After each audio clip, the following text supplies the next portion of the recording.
Branch open ಆಗಿದೆ ಹೊಸ ರೋಡಲ್ಲಿ. All the best. ನನಗೆ ಸಚಿನ್ ಮುಂಚೆಯಿಂದಾನೆ ಪರಿಚಯ, ಮೈಸೂರಲ್ಲಿ ಒಂದು ಬ್ರಾಂಚ್ ಓಪನ್ ಮಾಡಿದ್ದಾರೆ. ಇವ್ರಿಗಿಂತ ಮುಂಚೆಯಿಂದ ನನಗೆ ಪರಿಚಯ. ಸೊ ಒಳ್ಳೇದಾಗಿ. ಬಿರಿಯಾನಿ ತುಂಬಾ ಚೆನ್ನಾಗಿತ್ತು ಅಂಡ್ ಅವಾಗ ತಂದ್ಕೊಡ್ತಾ ಇರ್ತಾರೆ, ನಾವು ತಿಂತಾ ಇರ್ತೀವಿ. ಸೊ ಗೋಲಿ ಸೋಡಾ ಗೋಲಿ ಫಿಶ್ ತುಂಬಾ ಚೆನ್ನಾಗಿದೆ. ಅದು ಕೂಡ own branch own brand. So all the best Sachin and Santosh ಅವರ ಇದು ಆಲ್ಸೋ ವರುಣ್. ಸಂತೋಷ್ ಅವರು ಈ ಔಟ್ಲೆಟ್ ನ ಮಾಲೀಕರು. ಆಲ್ ದಿ ಬೆಸ್ಟ್ ಸರ್, ನಿಮಗೆ ಒಳ್ಳೇದಾಗಲಿ ಸರ್. ಇಡೀ ತಂಡಕ್ಕೆ ಒಳ್ಳೇದಾಗಲಿ ಅಂಡ್ ಹೀಗೆ ಮತ್ತಷ್ಟು ಬ್ರಾಂಚ್ ಗಳನ್ನ ಓಪನ್ ಮಾಡ್ತಾ ಇದ್ದೀವಿ. All the very best. 18ನೇದು ವೆರಿ ಸೂನ್ ಓಪನ್ ಮಾಡ್ತಾರೆ. 18 ಲಕ್ಕಿ ನಂಬರ್ ಎಲ್ಲರಿಗೂ ಗೊತ್ತಲ್ಲ, ವಿರಾಟ್ ಕೊಹ್ಲಿ.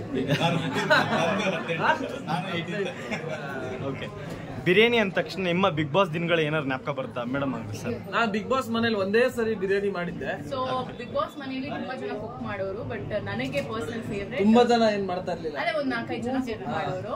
ಬಟ್ ತುಂಬಾ ಚೆನ್ನಾಗಿ ಕುಕ್ ಮಾಡ್ತಾ ಇದ್ದಾರೆ ನನ್ನ ಪ್ರಕಾರ. It is Karthik. ಬಿರಿಯಾನಿ, ಬಾತು, ಆಮೇಲೆ ಪುಲಾವ್ ಎಲ್ಲ ತುಂಬಾ ಚೆನ್ನಾಗಿ ಕುಕ್ ಮಾಡ್ತಾರೆ. ಇನ್ನೇನಾದ್ರು ಹೇಳಿ. ಅಷ್ಟೇ, ಬರೀ ಬಿಗ್ ಬಾಸ್ ಮನೇಲಿ ಮಾತ್ರ ಕುಕ್ ಮಾಡ್ಕೊಟ್ಟಿದ್ದು, ಹೊರಗಡೆ ಕುಕ್ ಮಾಡ್ಕೊಟ್ಟಿಲ್ಲ ಯಾರಿಗೂ. So is a really good cook.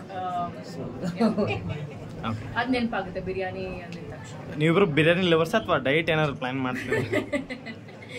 ನಾನು ಯಾವ ಡಯಟ್ ಮಾಡ್ತಾ ಇಲ್ಲ. ನಾನು ಡಯಟ್ ಮಾಡ್ತಾ ಇದ್ದೀನಿ ಇವಾಗ. I am not a non veg lover, but biryani ಇಷ್ಟ ಆಗುತ್ತೆ.